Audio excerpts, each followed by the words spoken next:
guys, today is Wednesday, November 7th, and I am officially 13 weeks pregnant today, and I'm feeling really good. I'm so relieved that I am going into my second trimester now.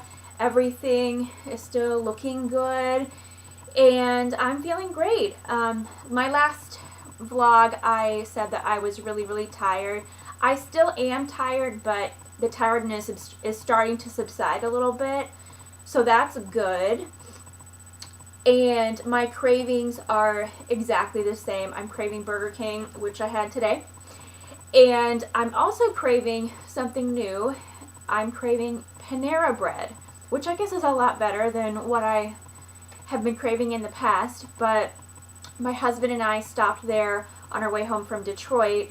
We were at a funeral this past weekend, and oh my gosh, it was so good. I got the broccoli cheddar soup and their just regular turkey sandwich. It was so good. I'm gonna have to go back again, so because I'm really craving that now. Like every single day I'm like, oh, I want Panera bread.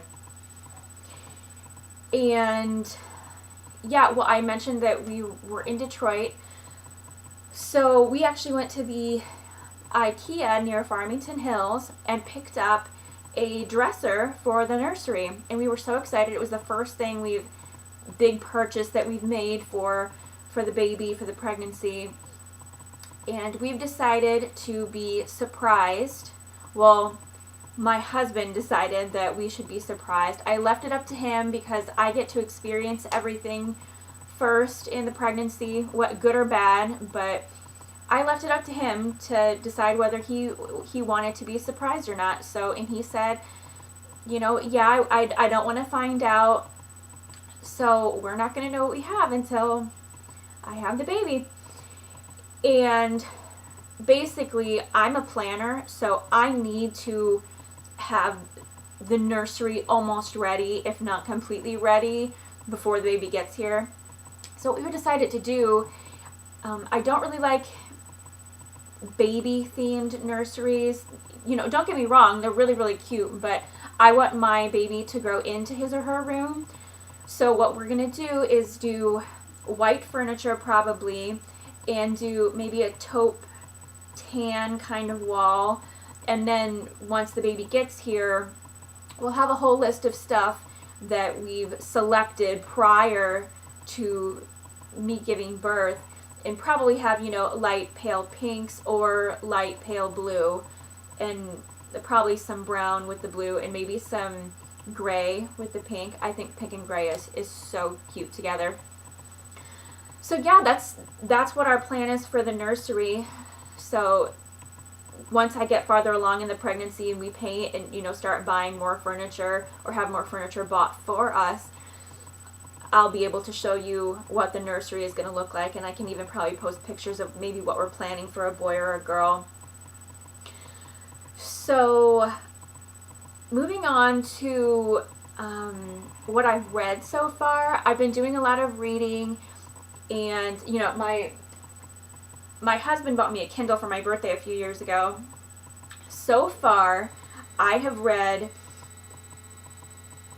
the books Eating for Pregnancy, which I was kind of disappointed in, I'm not gonna lie. I thought it was going to be a lot more about the actual nutrition that you need while you're pregnant. There was a lot more recipes, which I guess is good for some women, but I already know how to cook. I don't need new recipes. Origins, which is all about how your pregnancy affects your baby's outcomes in terms of their health, intelligence. It was really interesting. Unless you're kind of obsessive compulsive like I am, I don't know if I would recommend it. But it was just kind of a good book to read. It was just really interesting. Then I've read Ina May's Guide to Childbirth and Birth Matters, and this woman, she's so knowledgeable. She's a midwife down in Tennessee, I believe, and she was basically the inspiration for the documentary The Business of Being Born. And if you haven't seen it, you should watch it. Whether or not you're planning on having a home birth, a hospital birth, whether you have an OB or a midwife, you should definitely check it out.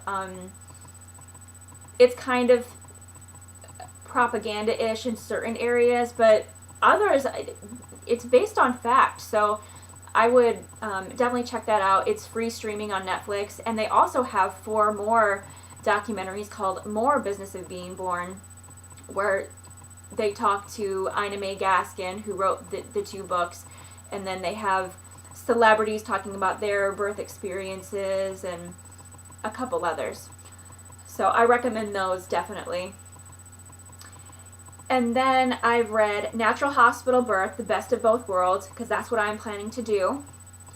And I'm really looking forward to it, actually. I feel like Bob and I kind of met in the middle. He actually wanted to do a home birth, which I was not on board with. I would feel safest in a hospital, so that's what we're going to do. And then the Mayo Clinic Guide to a Healthy Pregnancy, which was a great resource. If you don't like what to expect when you're expecting, I would recommend the Mayo Guide to a Healthy Pregnancy. I like what to expect when you're expecting. One of my friends didn't care for it. I'm not sure why. I don't remember why she didn't care for it. But I've been reading this. I'm not done with it. But yeah, so that's what I've read so far. Oh.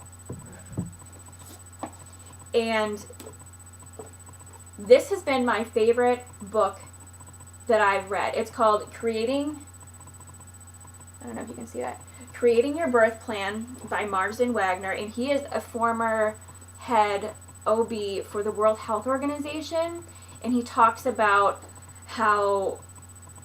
what to do to get the best outcome for your birth, basically, and what to do to have the most satisfying birth. And then these 2 are just like fun little books that I bought. This is the Pregnancy Countdown. It's just a day-by-day little book. It's really fun to read. I would recommend this just for, a little light reading, or if you don't have a lot of time. And then the Pregnancy To-Dos. I am a huge organizer and very type A, and this is going to really come in handy. I'm still early on, so I haven't really used it that much, but I've documented my first 2 midwife appointments, and they have a 9-month checklist and everything that you do. I really want to get a pregnancy journal to start journaling my experience. I'm going to do that on here, obviously, but it would be nice to maybe pass it on to, if I have a girl, to pass it on to her when she gets pregnant. So, yeah, those are the books I've read. I do have a lot more planned for me to read and everything, but I know that might sound like a lot, but that's what I do. I'm really bored at home right now. So, moving on to exercise. Before I got pregnant, I was working out 6 days a week, doing high intensity interval training and heavy weightlifting and really intense cardio. I talked to my midwife about it, and she said that if you were already doing those type of workouts, it's fine, but I chose to cut back on the high intensity stuff. So I am still doing low impact intervals and weight training. I'm not lifting as heavy as I used to because I don't want to aggravate anything. That would really suck if I caused something to go wrong or whatever. And I don't want to pull any ligaments or anything, because when you're pregnant, you obviously, your ligaments loosen up to prepare for birth. So I'm taking it a lot easier. I'm going to start to do Pilates, not ab Pilates. I don't need to work on my abs. They're going to be destroyed anyway. But I'm doing bun and thigh stuff because I can't lift as heavy as I originally was before I got pregnant. So yeah, that's about it. We have our 14-week midwife appointment next Thursday on the 15th, which also happens to be my niece's 2nd birthday. So Bob took the day off. We're having an appointment in the morning, and I think we might actually go and start our registry. I know that sounds really crazy and it's early, but I'd rather get a leg up on it, especially we live in the Midwest, and so it's going to be snowing here any time now, and I really don't want to be driving out and doing that in bad weather. So I'm going to probably start it and then, you know, add things online. So I think that's about it. If you guys have any suggestions for me about registering or any tips about exercising, please feel free to, you know, leave me a comment or private message me. So yeah, that's about it. So I will probably talk to you next week at 14 weeks. Maybe I'll wait until after I have my appointment. Maybe I'll shoot a video on Friday and let you know how the appointment went. So yeah, I'm really excited to hear the heartbeat again and to just look at any progress that I've made. So yeah, I'm still not showing at all. I haven't gained any weight still. So once I start, I have my first measurement and my original weight written down. So as soon as I start gaining stuff, I'll start tracking that. But all right, I hope you guys have a really good night, evening, morning, whenever you're watching this. And I will talk to you next week. Bye.